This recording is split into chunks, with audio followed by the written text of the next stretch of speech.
Alléluia. Nous allons parler de quelque chose de très important ce matin. Détruire ou anéantir les puissances de retard. Quelqu'un dit, je détruis et j'anéantis au nom de Jésus toute puissance de retard dans ma vie. Toute puissance de retard dans ma vie. Je détruis et j'anéantis par l'autorité dans le nom de Jésus. Toute puissance de retard dans ma vie. Je suis au bon endroit, au bon moment, pour accomplir ma destinée. Pleinement. Pleinement. Je ne mourrai point, je vivrai et j'accomplirai les desseins de l'Éternel. Au nom de Jésus, au nom de Jésus, ce que l'Éternel a déclaré sur ma vie, je dois l'accomplir. Je dois l'accomplir sans retard, sans retard, sans retard, pleinement, pleinement, au nom de Jésus, au nom de Jésus, au nom de Jésus. Amen. Nous voyons la parole de Dieu dans le livre d'Apocalypse.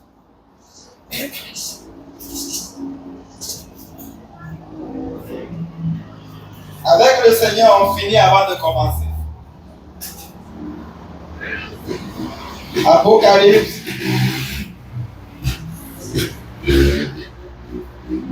Le chapitre 2, à partir du verset 18.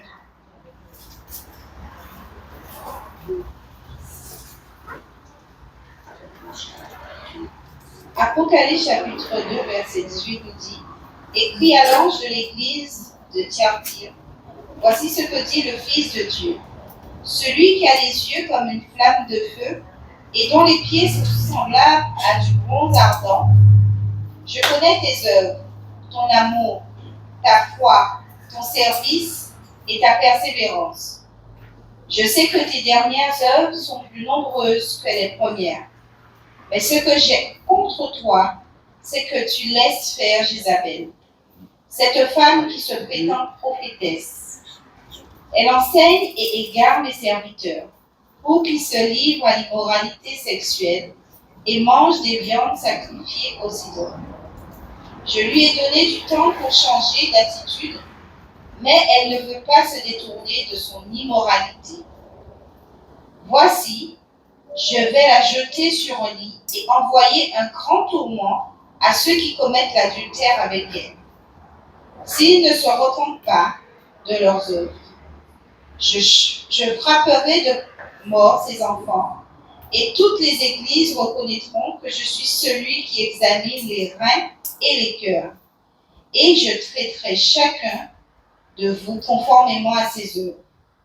Quant à vous, les autres croyants de Thyatire, qui n'acceptaient pas cet enseignement et qui n'avaient pas connu les profondeurs de Satan, comme il les appelle, je vous dis, je ne mettrai pas sur vous d'autres fardeaux, seulement ce que vous avez, tenez-le fermement jusqu'à ce que je vienne. Verset 26. Au vainqueur, à celui qui accomplit mes œuvres, jusqu'à la fin, je donnerai autorité sur les nations. Il les dirigea avec un sceptre de fer, comme on brise les vases d'argile. Ainsi que moi-même, j'en ai reçu le pouvoir de mon Père. Et je lui donnerai l'étoile du matin. Que celui qui a des oreilles écoute ce que l'Esprit dit aux églises. Amen. Amen. Alléluia. Le Seigneur dit, écrit à l'ange de l'église de Thyatire. Thyatire veut dire offrande écrasée. Écrit à l'ange de l'église de Thyatire. Écrit au pasteur de l'église de Thyatire. Écrit aux frères de l'église de Thyatire. Écrit à la sœur de l'église de Thyatire. Écrit aux responsables de l'église de Thyatire. L'église de Thyatire, comme on l'a dit, Thyatire veut dire quoi? L'offrande écrasée. L'offrande écrasée. Une offrande qu'on a déjà encore comment? Écrasée. La Bible nous dit dans le livre de Romains chapitre 12 d'offrir nos corps comme quoi? Un sacrifice. Amen. À Dieu. Offrez, je vous supplie d'offrir vos corps comme un sacrifice vivant à Dieu. L'offrande de notre corps, et dans Hébreu, la Bible parle de l'offrande de nos lèvres. Alléluia. L'offrande de nos lèvres. Donc on parle ici à des hommes, à des femmes qui sont une offrande agréable à Dieu. Une offrande qui parle devant Dieu. Quand nous ouvrons un peu plus loin, nous voyons dans Apocalypse, chapitre 8, et le verset 4 nous dit quoi?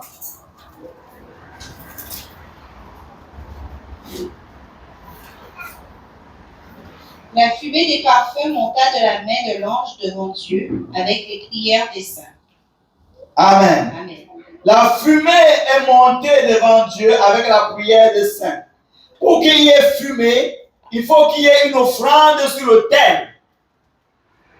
Et à partir de l'offrande qui est sur l'autel, lorsqu'on allume, ça va faire quoi? Une fumée. Et on dit une offrande agréable, quoi? Odeur. Alors quand nous nous offrons à Dieu, quand nous nous livrons à Dieu, de tout notre être, ça monte au ciel, notre offrande, le fait de s'offrir à Dieu, de se donner pleinement à Dieu, ça monte au ciel, cette vie-là monte au ciel, comme quoi? Une fumée, d'une agréable odeur à Dieu. C'est ce qui a été symbolisé dans l'Ancien Testament par de l'encens qui montait. Maintenant, aujourd'hui, c'est une qualité de vie qui est offerte sur l'autel de Dieu. Une qualité de vie qui est agréable à Dieu. Et quand nous menons, nous offrons notre vie pour lui être agréable, nous faisons humer à Dieu une offrande agréable, une odeur agréable. Est-ce que nous sommes ensemble? Notre vie doit permettre à Dieu de recevoir une odeur agréable. Il ne c'est pas seulement la prière, mais c'est aussi notre vie. Quand nous l'offrons, et ça c'est un sacrifice. Amen. Parce que quand tu veux donner à Dieu à manger, tu veux donner à Dieu quelque chose qui lui est agréable, il y aura tellement de résistance. Est-ce que Dieu il mange la viande? Est-ce qu'il mange le poisson? Est-ce qu'il mange nos salades? Qu'est-ce que Dieu consomme? Il consomme une vie livrée, une vie qui lui est agréable. Il consomme le parfum d'une vie qui lui glorifie. Et quand une personne sur la terre se dit, j'abandonne tout ce qui déplaît à Dieu pour mettre ma vie sur l'autel, ce n'est pas pour faire ce que je veux, mais faire ce que lui, il veut. Comme Jésus l'a fait. Il a livré complètement sa vie pour lui être agréable. Il a offert sa vie. Et la Bible va plus loin quand on lit dans Apocalypse chapitre 2. Il dit que comme moi aussi j'ai vaincu. dont le Seigneur compare les fidèles de l'église de Thyatire et le travail que nous avons amené comme le travail que Jésus lui-même a fait. Il dit, comme moi aussi j'ai vaincu. Il dit, au vainqueur, je donnerai. Mais le processus de cette victoire n'a pas été simple. Alléluia. Le processus de la victoire n'a pas été simple. Et c'est pourquoi dans ce processus-là, on peut parfois démissionner. On peut parfois s'asseoir pour dire, il faut que je réfléchisse encore. Parfois, on peut être retardé parce que la pression devient forte. On peut être retardé par l'opposition. Parce que l'ennemi recherche la même chose que Dieu recherche. Le diable, il veut l'adoration du monde entier. Il veut que le monde entier se soumette à ses pieds. C'est ce qu'il a dit à Jésus. Prosterne-toi et adore-moi et je te donnerai tout ce que tu vois là. Prosterne-toi et adore-moi. Donc il est prêt à donner tout l'argent et l'argent du monde à celui qui se prosterne pour l'adorer. Est-ce que nous sommes ensemble là? Le diable est prêt à donner tout l'or et l'argent du monde.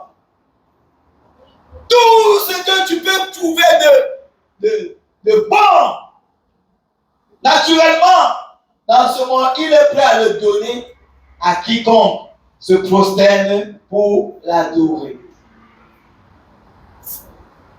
Et cette adoration-là n'est pas seulement une chanson. Cette adoration-là n'est pas seulement une prosternation physique. Cette adoration-là, c'est la qualité de vie que les gens mènent.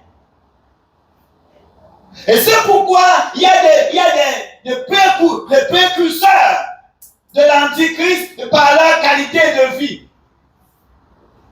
Par leur qualité de vie, ils deviennent les avant-coureurs de l'Antichrist. Et par conséquent, ils sont mis en état, ils sont mis en élévation pour qu'on voie quand quelqu'un plaît à l'ennemi, qu'est-ce qu'il peut avoir. Et ils deviennent l'objet de convoitise. Parce qu'il est en train de donner une offrande au diable.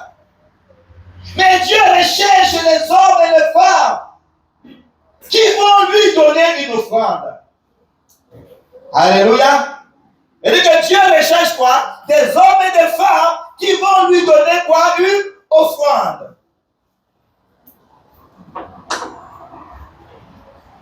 Et quand tu te disposes pour que ta vie donne une offrande à l'Éternel, il y aura de la résistance.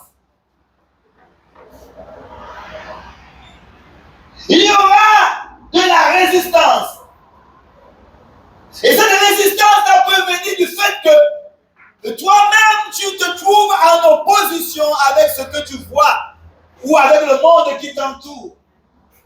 Et par conséquent, tu tombes dans le retard, dans le découragement, dans l'abandon. Tu freines. Et il peut aussi avoir le fait que même quand tu es debout pour plaire à Dieu, l'ennemi pose maintenant quoi? La résistance. Il dit ceci. Dans Apocalypse chapitre 2.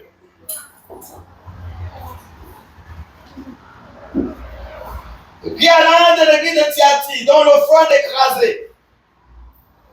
Voici ce que dit le Fils de Dieu, celui qui a les yeux comme des flammes de feu. On parle du feu.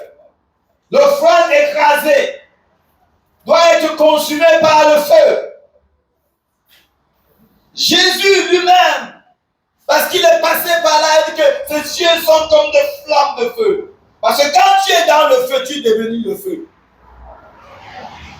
Quand tu es jeté dans le feu, le feu et toi ne deviennent qu'une personne. Et c'est pourquoi les hommes ont peur du feu. Quand Dieu attendait que Pierre puisse défendre les intérêts du royaume, Pierre a dit, je n'entre pas dans le feu. Il s'est assis à côté du feu pour se réchauffer. Donc les gens qui disent, je n'entre pas dans le feu, je m'assois à côté du feu. Il s'est réchauffé à côté du feu. Et à côté du feu, il n'a pas pu donner une offrande à Dieu. Quand la femme de lui a dit, ah, tu parles comme les gens là. Elle dit, non, non, je ne parle pas comme eux, je ne les connais pas. Il a régné parce qu'il avait refusé d'entrer dans le feu. Mais quand Shadrach, Meshach et Abednego ont accepté d'être pour Dieu une offrande agréable, on a chauffé le feu 7 fois pour les intimider. Quand tu voudras donner une offrande agréable à Dieu, le feu sera chauffé 7 fois. Est-ce qu'il y a toujours les candidats pour donner une offrande à Dieu? Hello? Est-ce qu'il y a toujours les candidats pour donner une offrande à Dieu? Quand tu voudras donner une offrande à Dieu, la colère de l'ennemi sera terrible. Il va s'acharner. Il va te proposer des choses. Te proposer. Et quand tu restes établi, inébranlable, ça va l'énerver. Hello? Ça va le choquer. Il va te mettre encore de pression. Il va augmenter la pression. Et tu vas dire, est-ce que tu continues? Est-ce que tu persévères?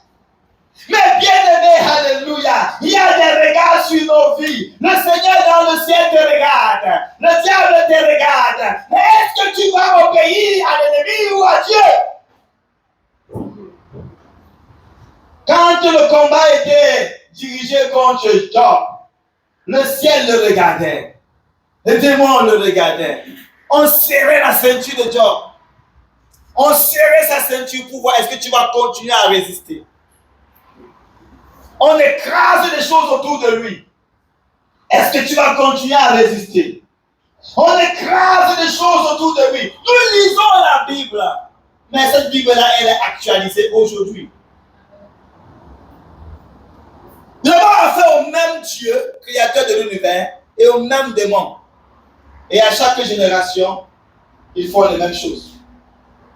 Donc de nos jours, nous avons encore des esprits de Job qui circulent dans la vie des hommes et des femmes. Les esprits de Shadrach, Meshach, Abednego, de Daniel, de David, d'Abraham, de Paul. Parce que ces choses, nous voulons vivre l'onction de Paul. Mais l'onction de Paul est accompagnée de la vie de Paul. L'onction de Job est accompagnée de la vie de Job. L'onction de Jésus est accompagnée de la vie de Jésus. Si tu souffres avec moi, tu régneras avec moi. Alléluia. Tu souffres avec moi, tu feras quoi? Tu régneras avec moi. Mais bien aimé, c'est la guerre de l'offrande et de l'adoration. La vie de Job plaisait à Dieu. Et Dieu se vantait de Job. Comment sur toute la terre tu peux te vanter d'une seule personne? On peut considérer que c'est un gâchis, n'est-ce pas? Regardez, dans toute la Guadeloupe, Dieu vient dire que je connais une seule personne. C'est là aussi. Si Dieu connaît, il faut dire ton nom. Hello. Dans toute la Guadeloupe, Dieu dit je connais une seule personne, c'est là aussi. On dit mais quoi? On dit 400 000 personnes, une seule personne. Et Dieu se vante d'une seule personne. Et c'est toi. Mais c'est curieux, c'est comme si c'est un gâchis, n'est-ce pas? Dans 400 000 personnes, tu n'as qu'une personne. Et tu crois que c'est normal? Hello? Mais Dieu, alléluia, ce n'est pas ça qui l'importe. Ce qui l'importe, c'est une personne qui donne une offrande agréable à Dieu. Une personne qui plaise à Dieu, qui permet que le ciel puisse humer un parfum agréable. Quelqu'un qui a déposé sa vie sur l'autel pour dire à Dieu brûle. Hello? Pour dire à Dieu brûle. Et tous les ans, les gens vont regarder. Tu veux qu'il brûle? Les démons vont venir, mettre la honte, mettre l'intrigue, mettre tout pour que tu dises, ah non, non, non, je me décrois, je sors de l'autel. Mais est-ce qu'il y a des gens qui disent, ce n'est pas encore suffisant, mais encore. Bien aimé, on a vu des pères dans la foi C'est pourquoi dans l'histoire de l'Église, on dit que Pierre, lorsqu'on a voulu crucifier Pierre, tous ces apôtres ont été martyrisés. Quand on a voulu crucifier Pierre, comme Jésus, il a dit non, non, non, non, je ne veux pas être crucifié comme mon maître. Crucifiez-moi avec la tête en bas. Bien-aimé, alléluia. Bien-aimé, servir le Seigneur, ce n'est pas seulement les actions de l'esprit, c'est mettre ta vie sur l'autel. Et laisser qu'au ciel, il y a un parfum qui monte. Il y a un parfum qui monte. Un parfum qui monte. Quand le Seigneur a un parfum qui monte, il peut faire des spécimens multipliés. Alléluia. Selon quand nous regardons les hommes, on dit c'est un gâchis. Quand tu 10 millions, tu n'as qu'une personne. Mais Dieu dit, j'aime ça.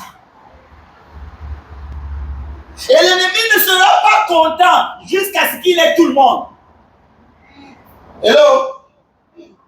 Donc, même quand il y a déjà autant de personnes qui servent le diable, lorsqu'il manquera une seule personne qui ne lui sert pas encore, il ne sera pas content. Hello? Et c'est pourquoi il va organiser un acharnement de lui-même et de tous ceux qui servent déjà l'ennemi. C'est comme au temps de Covid, bien aimé. On a confronté le monde avec les vaccinés et les anti-vaccinés. Quand les gens étaient déjà vaccinés, ils commençaient à s'énerver contre les non-vaccinés. Les non-vaccinés s'énervaient contre les vaccinés. On a voulu casser la tête des gens en confrontant deux peuples. Même dans une même famille, il y avait conflit. Il y avait conflit. Et ça, c'est la ruse du diable. Il a toujours fonctionné comme ça. De l'aider le peuple. Quand tu es agréable à Dieu et qu'un autre n'est pas agréable à Dieu, il va se l'aider. Il va utiliser celui qui n'est pas agréable à Dieu de te persécuter. Pour que tu puisses te décourager. C'est ce que nous voyons ici. C'est ce que nous voyons ici. Flamme de feu dont les pieds est semblable à de l'airain ardent, comme du bronze. Comme du bronze. C'est comme je disais aux bien-aimés, il y a des personnes qui disent que bon, au ciel, il y a des maisons en or, tout ça, machin. Moi, quand le Seigneur m'a fait grâce de voir, j'ai vu la maison où il m'a mis, c'était du bronze.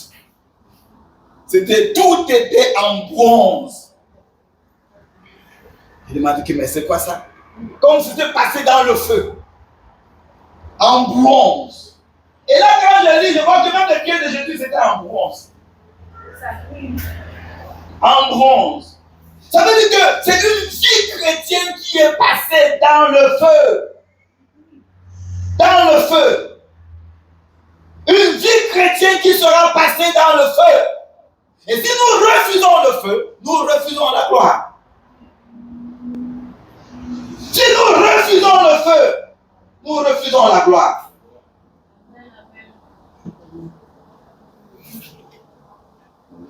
Et le Seigneur dit ici, je connais tes œuvres, je connais ton amour. Dieu, il connaît, il scrute, il regarde, il sonde. Je connais tes œuvres, ton amour, alléluia, ta foi. Voilà ce que le Seigneur regarde, l'amour. Il regarde la foi, l'attachement à Dieu, ton fidèle service, un service sans interruption. Il y a des gens qui disent j'ai servi aujourd'hui, demain je vais me reposer. Il dit ton fidèle service, un service continuel. Voilà ce que le Seigneur regarde. Donc quand il regarde ton amour, est-ce que c'est encore là?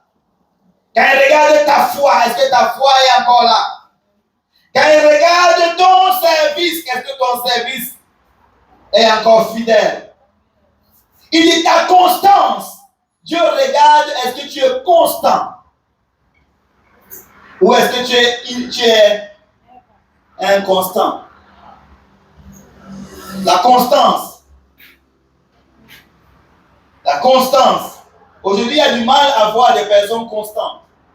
On te dit oui aujourd'hui, demain on te dit non. Dieu cherche des personnes constantes.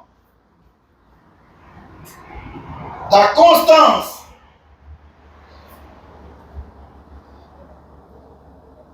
et tes dernières œuvres plus nombreuses que les premières. Alléluia. Donc ça veut dire quoi?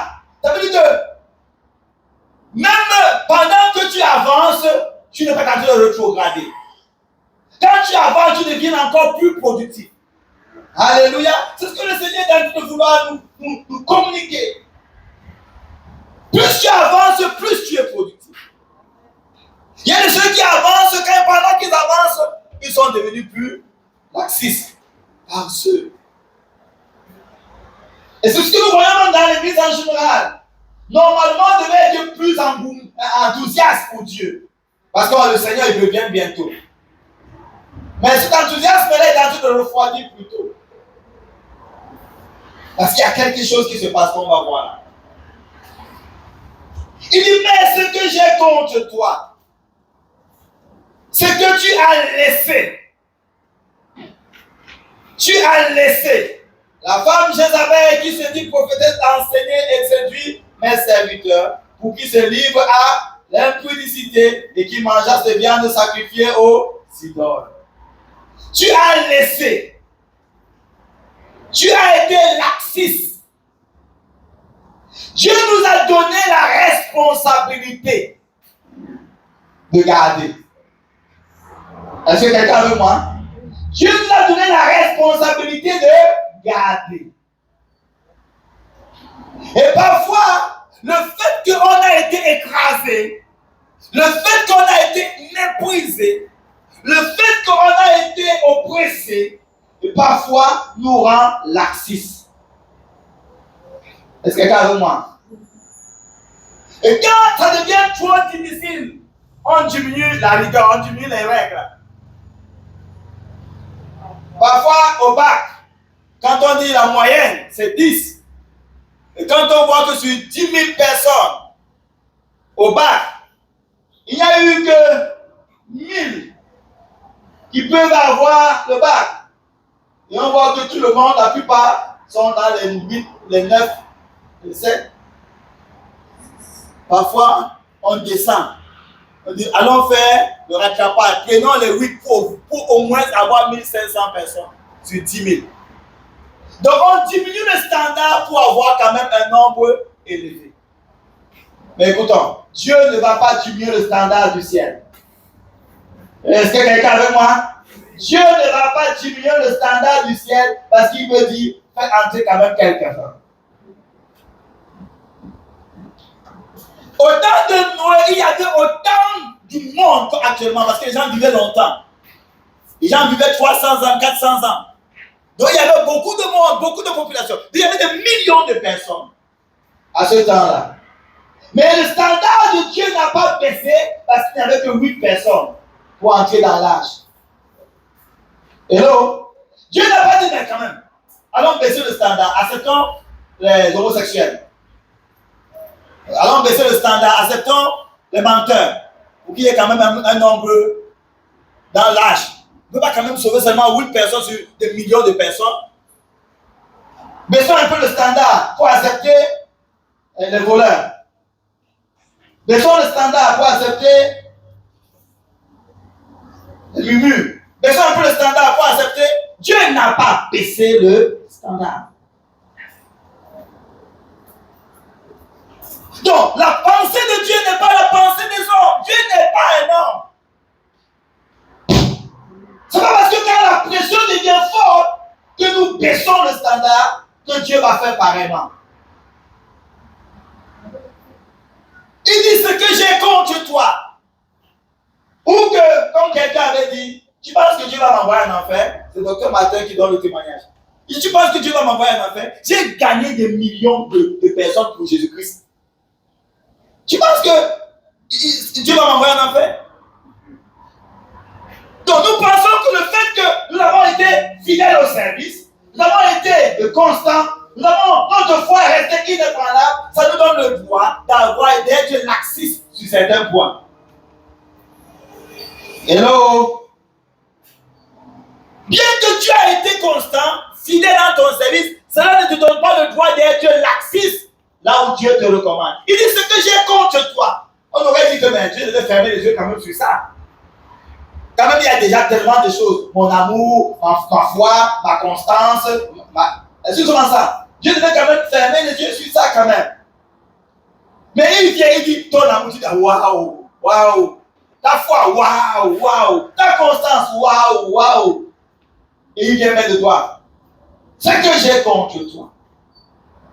Le fait que tu fasses certaines choses excellentes, bon, merveilleux, où tu fais des choses vraiment dignes, n'exclut pas le fait que Dieu mette de toi sur certaines choses qui n'est pas de sa gloire. Alléluia. Est-ce que quelqu'un avec moi? Ça n'exclut pas. Parce que si on te donne une bouteille d'eau bien fraîche et on vient seulement prendre une goutte de cyanure pour mettre dedans, seulement une goutte, ce n'est pas beaucoup. Est-ce que tu vas boire? Ou est-ce que ta femme te dit j'ai été fidèle à toi pendant 99 jours? Quand même, regarde, j'ai été constant, j'étais fidèle. Je n'ai rien fait de mauvais, j'étais soumis, j'étais tout. Pendant 99 jours. Donne-moi un seul jour, je vais me gâter avec qui je veux. Est-ce qu'il y a un homme qui va accepter ça? Vice versa, est-ce qu'il y a une femme qui va accepter ça? Et vous voulez que Dieu accepte ça? Donc, le Seigneur ne va pas fermer les yeux sur une chose parce que nous avons 10 choses qui nous faisons bien. Il n'y a pas une balance au ciel. Comment on faisait le temps de méditation avec les enfants, c'est ce que Némo a posé comme question. Eh bien, on a fait tellement de choses et qu'on a fait une dernière mauvaise chose. Est-ce qu'on va aller quand même dans le feu? Et que ce qui t'amène dans le feu, c'est le manque de repentance. Si tu ne te repens pas et tu continues dans ce mauvais-là, ça peut t'amener dans le feu. Parce que la Bible dit que si le juste se détourne de sa justice et pratique le mal, toute sa justice sera effacée. Et si le méchant se détourne de sa méchanceté et pratique la justice, toute sa méchanceté sera effacée. Donc nous commençons à voir ici que les choses qui peuvent amener le retard, c'est être laxiste. Laissez, quand on dit ici la femme Jézabel, Jézabel c'est un esprit. Un esprit. Et cet esprit-là a intimidé les grands hommes de Dieu. Même Élie a été intimidé par cet esprit. Jézabel a dit que les dieux me traitent de tous les noms si je ne coupe pas la tête d'Élie. Et à cause de ça, Élie a pris une tangente. Il a fui. L'esprit de Jézabel. Et Jézabel veut dire pourriture, fumier. Fumier. L'apôtre Paul dit que je regarde tout comme de la boue afin de gagner Christ et de lui être comment? Agréable. Je considère toutes choses comme de la boue. La manière que le diable active les choses pour voler, pour éteindre, pour retarder les serviteurs, les servants de Dieu en ce point de temps, c'est la convoitise. La convoitise. La convoitise.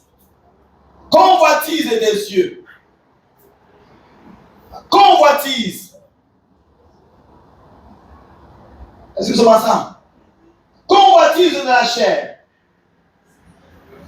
Ça, c'est l'esprit de Jézabel. Et ça fait que dans cette convoitise-là, tu regardes en arrière comme la femme de l'autre. Pendant que tu avances, Dieu veut que tu avances. Sans regarder en arrière, il veut que tu avances. Mais la convoitise veut que tu regardes loin. Et ça t'immobilise. Tu deviens statue de sel. Pendant que tu commences à faire ce qui est juste, tu pries. Et d'autres personnes qui ne prient pas réussissent. Ceux qui ne prient pas comme toi réussissent. Et tu te tournes pour dire, hey, pourquoi ils réussissent pendant que moi je prie? Et rien de bien ne vient à ma vie. Cette convoitise-là fait quoi? Ça a retardé ta vie. Le fumier que Jézabel met dans les choses pour que tu vois ça comme c'était de l'or, du diamant qui est attirant, ça coupe le progrès de la marche spirituelle. C'est pourquoi l'apôtre Paul dit, je considère toutes choses comme de la boue. Je considère même le fait d'être né Benjamin, de la tribu d'Israël, je considère ça comme de la boue. Je considère même des choses de l'excellence, de la connaissance que j'ai eue, la grandeur que j'ai eue chez Gamaliel, l'intégrité dans la parole, je considère ça comme de la boue. Je veux gagner Christ. Christ se gagne. Ce qui dit que le vainqueur aura. Il faut vaincre pour gagner. Et pour vaincre, tu vas passer dans le feu. On ne prépare pas l'église au feu. Mais il y a un feu. Est-ce que quelqu'un est avec moi? Les gens, ils pensent que Dieu c'est bonbon. Et tout ce qu'ils font doit marcher comme sur les roulettes. Nous sommes dans un vrai monde. Et ce monde-là n'aime pas Dieu. Et tout ce qui va se lever dans ce monde-là sera en opposition aux choses de Dieu.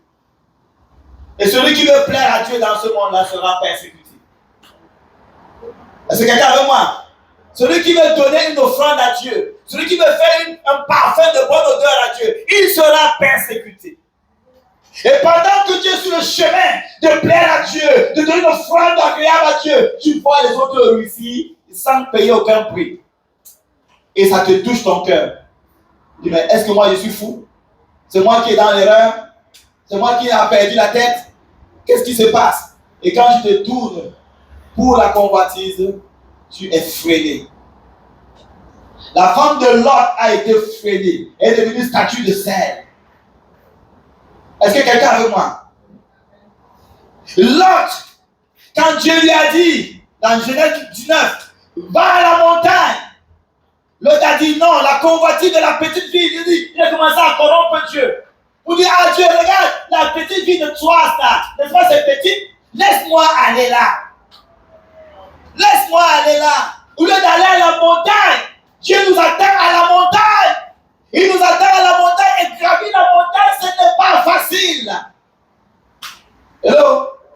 Gravir la montagne, ce n'est pas facile. Dieu dit, va à la montagne. L'autre dit, non, je vais rester à toi. C'est une petite fille. Il négocie avec Dieu. Les puissants de la convoitise. Pour ne pas monter et payer le prix que Dieu te demande, tu préfères rester dans le friandise, convoiter.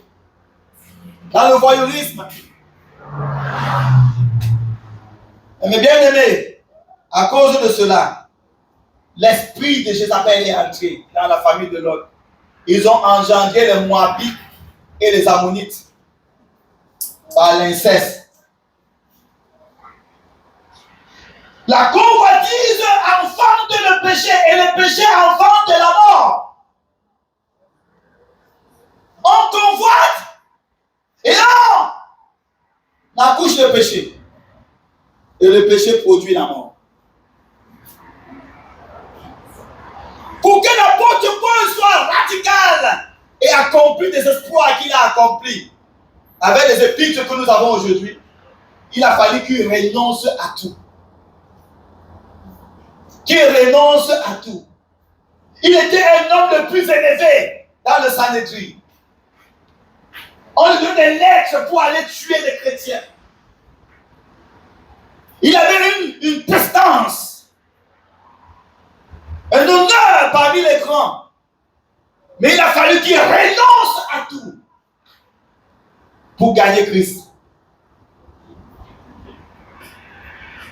Qu'il paye le prix maintenant pour qu'aujourd'hui, des milliers d'années après, nous puissions être des bénéficiaires. La convoitise avait perdu pied dans la vie de Paul. L'esprit de Jézabel, de convoitise,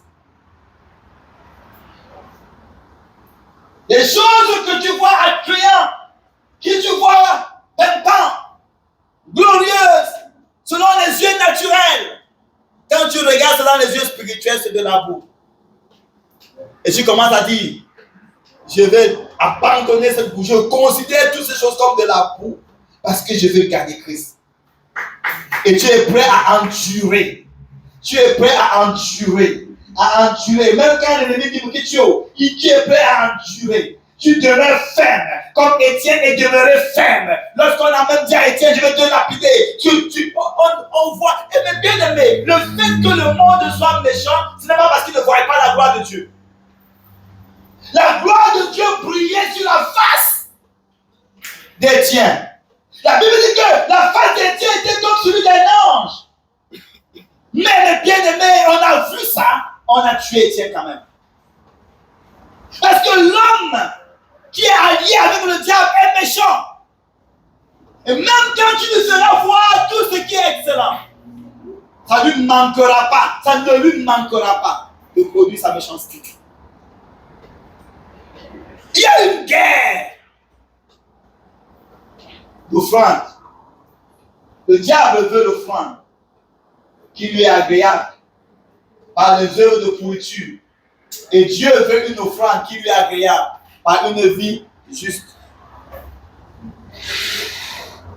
Et il y a une bataille.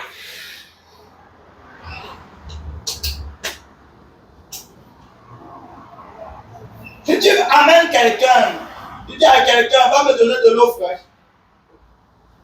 Et que cette personne-là, pendant que tu as vraiment soif, et dit, ah non, j'ai envie de finir ma série télévision avant d'aller te donner de l'eau.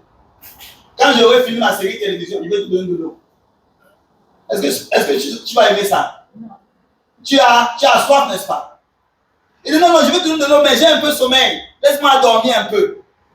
Et après, je viendrai te donner de l'eau. Je vais te donner de l'eau, mais laisse-moi un peu. Je vais finir ma nourriture avant.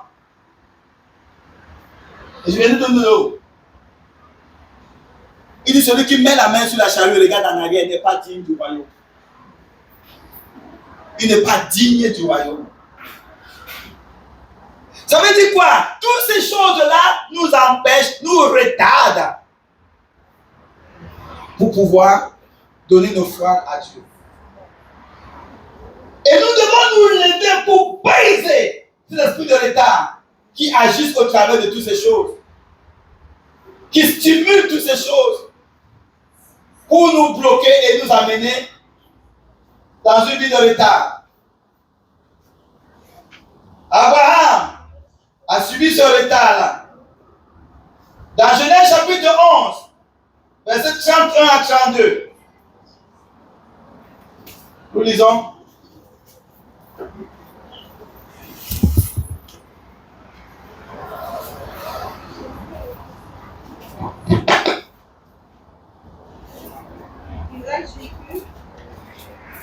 Et là, je vécu de ceci. Il est mouru à Charon.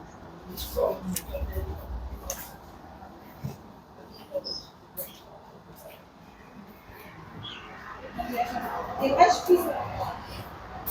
Genèse, chapitre 11, et le verset.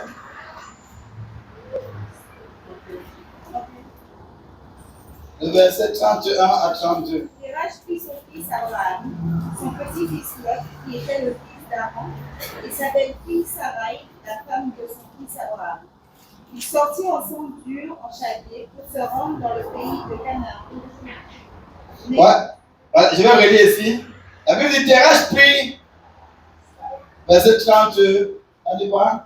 31, 32. Terach prit Abraham, son fils, et Lot, fils de Terach, fils de d'Aram, fils de son fils, et Sarai, sa belle-fille, femme d'Abraham, son fils. Ils sortirent ensemble de Ur en Chaldée pour aller au pays de Canaan. Ils vinrent jusqu'à Charan et ils y habitèrent. Les jours de Terach furent de 250 ans.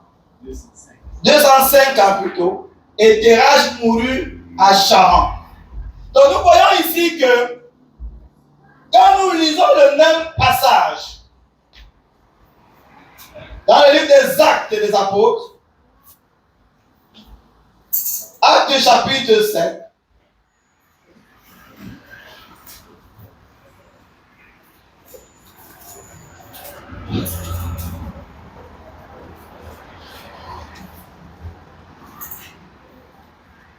Actes chapitre 7, et à partir du premier verset.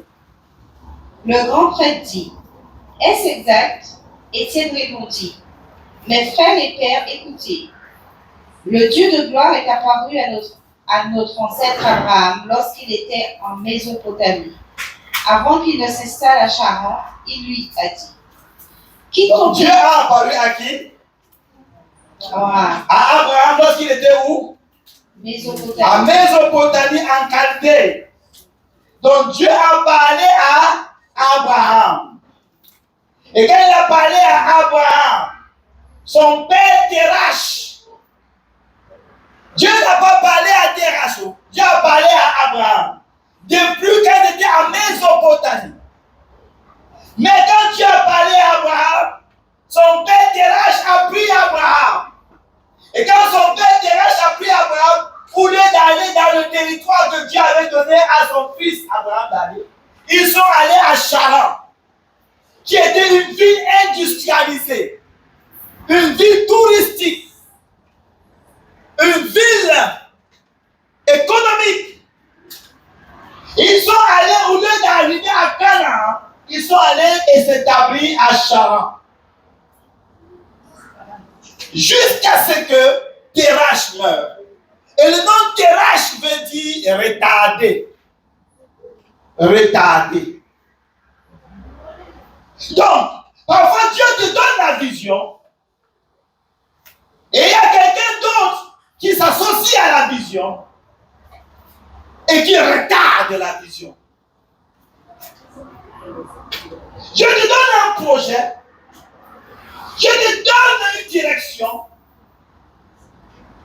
et tu, au lieu de courir dans la direction, tu cours dans la convoitise.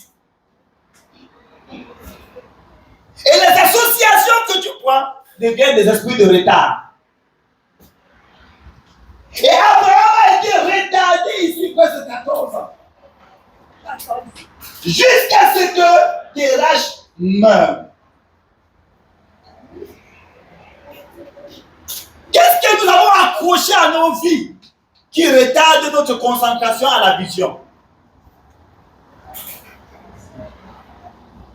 Qu'est-ce que nous avons accroché à nos vies qui retarde notre détermination à la vision? Et ces choses-là sont là jusqu'à ce que nous disons tu meurs, tu quittes ma vie, tu deviens de la boue, sans considération. C'est là que tu vas expérimenter un envol. Est-ce que quelqu'un avec moi? C'est là que tu vas expérimenter un envol. Et parfois, émotionnellement, c'est difficile. Parce que Terach, c'était le père d'Abraham. Mais Dieu a donné la vision à qui? À Abraham. Dieu a parlé à notre père Abraham lorsqu'il était à Chaldée, à Mésopotamie. Son père a dit, allez, il voit, il y a des hommes dans ce monde, ils voient que le chemin de Dieu est bon. Mais ils sont dans le chemin de Dieu pour toute autre raison que Dieu. Hello? Ils voient que le chemin de Dieu est bon. Mais ils sont dans le chemin de Dieu pour toute autre chose que Dieu.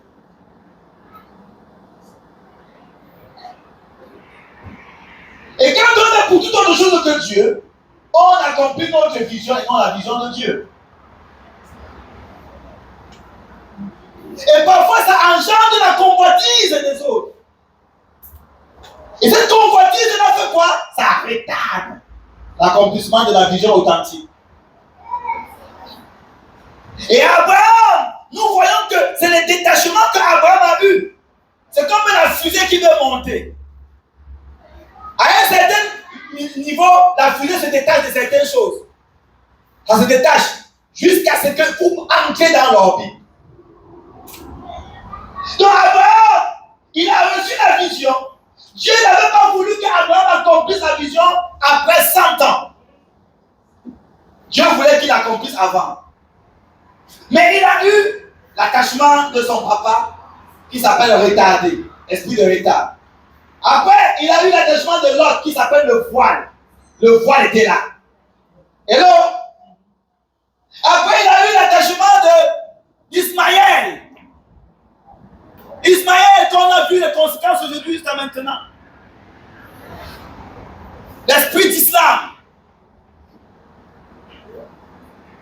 L'islam n'est pas en 600 ans ou 622 après Jésus-Christ. L'islam existait depuis longtemps. C'est un esprit. Donc cet esprit-là a retardé Abraham dans l'accomplissement de sa vision. Qu'est-ce qui te retarde toi? Est-ce la convoitise? Est-ce l'esprit de retard, de terrasse? Est-ce le voile?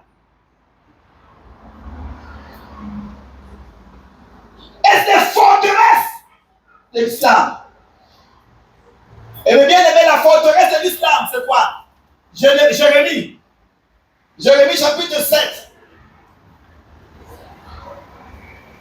À partir du verset 18.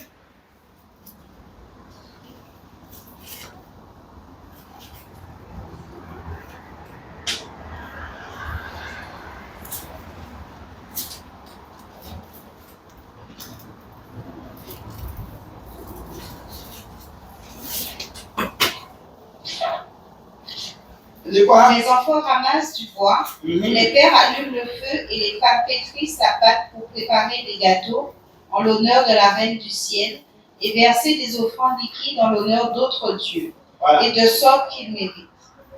Et d'autres dieux, de sorte qu'ils méritent. Les choses qu'ils méritent. Donc nous voyons ici que la reine du ciel, c'est ça cette forteresse-là, que d'autres appellent Marie, que d'autres appellent Istan, Astarté, la reine du ciel. Ce sont des forteresses qui retardent la vision. Et dans Éphésiens chapitre 2, verset 2, il parle des esprits déserts. Les esprits déserts qui tiennent en otage les fils de la rébellion. Ce sont les choses qui amènent le retard dans l'accomplissement de la vision. Et pour cela, il faut avoir un acharnement contre cette puissance-là. Les puissances des déserts, qu'est-ce qu'ils proposent? Dans Jérémie 44, la Bible dit qu'ils font ces gâteaux-là pour ne pas être dans la crise économique. Donc ils adorent la reine du ciel pour ne pas être dans la crise économique. Donc aujourd'hui, le fait d'adorer la reine du ciel donne l'avantage économique. Mais ça retarde la vision de Dieu. Donc pourquoi aujourd'hui plusieurs personnes mettent l'accent sur l'économique et de mettre l'accent sur le spirituel? C'est l'esprit de la reine du ciel qui est en mouvement, qui est en train de voler l'adoration des hommes. Les gens n'ont plus le temps pour prier. prier, n'ont plus le temps pour louer Dieu, n'ont plus le temps de servir le Seigneur, parce que l'esprit de la reine du ciel est en action. Et maintenant, quand Dieu dit, je veux de l'eau, j'ai soif, il a dit, ah non, j'ai encore des choses à faire, il faut gagner un peu d'argent encore. Je veux de l'eau, j'ai soif. Elle dit, non, j'ai pas encore fini ça, j'arrive après. Les démons de la reine du ciel, l'idolâtrie, c'est en action. Et ça retarde l'accomplissement de la vision.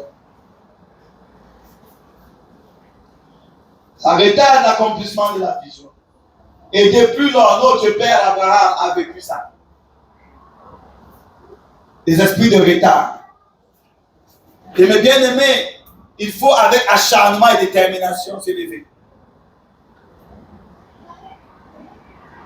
Nous voyons dans l'église de Thyatire qu'ils avaient combattu. Ils étaient constants, pleins d'amour, pleins de foi, pleins de belle espérance. Mais ils étaient laxistes.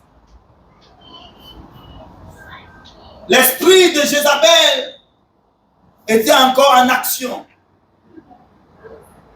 Donc on peut trouver des personnes constantes, remplies de foi, remplies d'amour. Mais la puissance de Jézabel vient pour freiner la vision. La convoitise. Après, quand tu as fait tout ce qui est bien, et tu vois que les choses n'avancent pas, tu convoites. Et c'est comme ça que l'ennemi utilise ça pour te décaler de ton positionnement. Abraham reçoit la vision. Ce n'est pas qu'ils n'ont pas reçu la volonté de Dieu. Ils ont bien reçu la volonté de Dieu. Mais il y a un terrasse qui n'est pas loin. Il y a un esprit de retard qui n'est pas loin. Il y a un esprit de voile qui n'est pas loin. Et c'est pourquoi très peu accomplissent la vision de Dieu. Très peu. Parce qu'il faut faire face à tout ça. Il dit le vainqueur. Donc ce n'est pas la lâcheté. Ce n'est pas de s'asseoir et penser que ça va s'accomplir tout seul. On parle du vainqueur. Ça veut dire que ça va engager un combat. Ça va engager une lutte. Et il faudra te tenir. Il y aura des adversaires intérieurs et extérieurs. Et il faudra te tenir. Entrer au ciel. Ce n'est pas la porte à côté. Il y a une lutte. Et l'église doit se préparer à ça. Doit savoir qu'il y a une lutte. Il y a une lutte. On a préparé l'église pendant des années à penser que, alléluia, gloire au Seigneur. Je suis la tête et non la queue. Je suis en haut et non en bas. Les récitations. Mais dans le concret, nous devons engager une bataille. Est-ce que je parle à quelqu'un ce matin? Et dit dans le concret, les récitations c'est bien, mais il faut engager une bataille. Tu dois engager une bataille contre ce qui vient avec acharnement pour te bloquer dans la vision céleste. Pour te bloquer dans la vocation céleste. Quand l'ennemi n'arrive pas à t'avoir de l'extérieur, il va t'avoir de l'intérieur. Mais il te faudra tenir. Alléluia. Il te faudra tenir. Mais la provision de Dieu est accordée pour quiconque se lève pour lui. La provision de Dieu est accordée. Alléluia. Et quand Pierre, il a été touché par la puissance d'en haut. Quand Pierre a été touché par la puissance d'en haut, bien-aimé, lorsque les gens sont venus, il dit que jugez-en vous-même. À qui nous devons obéir? Est-ce que nous devons obéir aux hommes ou à Dieu? Parce qu'il était touché par le feu. Il n'était plus à côté du feu. Il était dans le feu. Alléluia. Il n'avait plus peur. Il dit que la peur de l'homme tend un piège. Et quand Pierre était à côté du feu, il y avait le piège. Lorsqu'on l'a dit, tu parles comme il a dit non, il a régné Jésus. Parce que la crainte de l'homme tend un piège. Mais Pierre, quand il a compris ces choses, il a été a dit, ma vie m'importe peu. Tout ce qui m'importe, c'est la volonté de mon Père. Il a été englouti dans la mission de Jésus. Il était englouti dans sa mission. Je ne veux pas être crucifié pas comme mon Père. Crucifiez-moi la tête en bas. Il n'y avait plus, il était inarrêtable. Inarrêtable. Et quand il est resté debout, une seule prédication a sauvé 3000. Parce que Dieu cherche une seule personne pour créer un spécimen. Pierre est resté affermi. Quand on l'a mis entre deux soldats, on a dit on va te tuer demain. Il était tellement dans le repos. Parce qu'il savait en qui il a cru. Quoi qu'il vive, quoi qu'il meure, il appartient à l'Éternel. La convoitise de plaisir du monde n'avait plus le poids sur lui. La convoitise du monde, de l'économie du monde n'avait pas de poids sur lui. Il avait vaincu les reines du ciel. C'est là que Dieu attend l'Église. C'est à ce niveau-là que Dieu attend l'Église. C'est à ce niveau-là que Dieu attend l'Église. Pas une église fragile, émotionnelle, mais une église ferme, établie, inébranlable. Aujourd'hui, l'église est fragile. Quand on parle, les gens se sentent offensés tellement vite. Il faut parler comme sur des œufs. Les gens cherchent des docteurs qui vont parler ce qu'ils veulent entendre. Parce que l'esprit de Jézabel est en action. La puissance de la reine du ciel est en action. Le voile est là pour voiler et empêcher que les gens voient la splendeur glorieuse de l'évangile de Christ. Mais qui va se lever pour le Seigneur et dire j'entre dans le feu, quel que soit ce que ça me coûte? L'ennemi va toucher à gauche, il va toucher à droite, mais tu dis je suis déjà là. Je connais une sœur que le Seigneur avait oint pour détruire les esprits de Jézabel au Cameroun, à Douala. L'ennemi l'a attaqué de partout. Parfois, elle venait à l'église. Quand elle priait 2 heures de temps. C'est comme si elle venait de prier 3 minutes. Et elle se levait comme ça. C'est quelqu'un qui était enseignante. Le lycée. Et Dieu lui a dit, consacre-toi pour moi. Elle a dû laisser tout ça, enseignante de lycée. Et elle venait à l'église, commence. Dieu lui a dit, j'étais attablé pour que tu puisses détruire la forteresse de Jézabel dans la ville de Douala. La fille, elle se mettait pour prier, elle fait 3 heures de temps de prière. Tu vas, tu reviens, tu la trouves qu'elle est en train de prier encore. Et c'est comme ça qu'elle vient de commencer. Elle s'est engagée à ne même pas chercher un mari parce qu'elle voulait entrer dans la mission que Dieu lui a donnée. Et l'ennemi l'a attaqué de toutes parts. De toutes parts. Parfois, elle venait à l'église, elle tirait son pied comme ça, quand elle a dit elle est tombée, elle a cassé le pied. Mais elle venait là, elle tenait la Bible avec le pied cassé. Continue à prier, prier, prier. Je ne vais jamais oublier son parler là. C'était là, quand elle priait, ça libérait quelque chose dans l'atmosphère. Cette femme-là m'a défié. Et c'est de telles personnes qui doivent chercher, qui doivent défier les serviteurs, les servants de Dieu. Pas de témérés, pas de lâches, pas de peureux.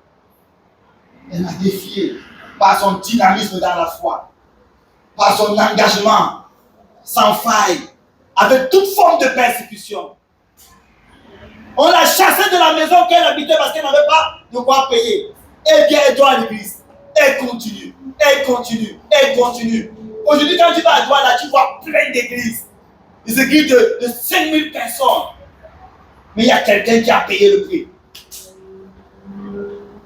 Il y a quelqu'un qui a payé le prix, bien-aimé. Ça ne vient pas sans prix à payer. Aujourd'hui, les gens viennent à l'église, on voit les grands miracles s'opérer. Mais il y a cette femme-là qui a payé le prix. Parce qu'à cette époque-là, mes bien-aimés, Il n'y avait pas une église de 300 personnes, il n'y en avait pas. Il n'y avait pas à Douala une église de 300 personnes, il n'y en avait pas. Mais Dieu attendait quelqu'un pour payer le prix. Est-ce que Dieu peut en trouver? Est-ce que Dieu peut en trouver dans ce pays? On va se lever en grâce au Seigneur.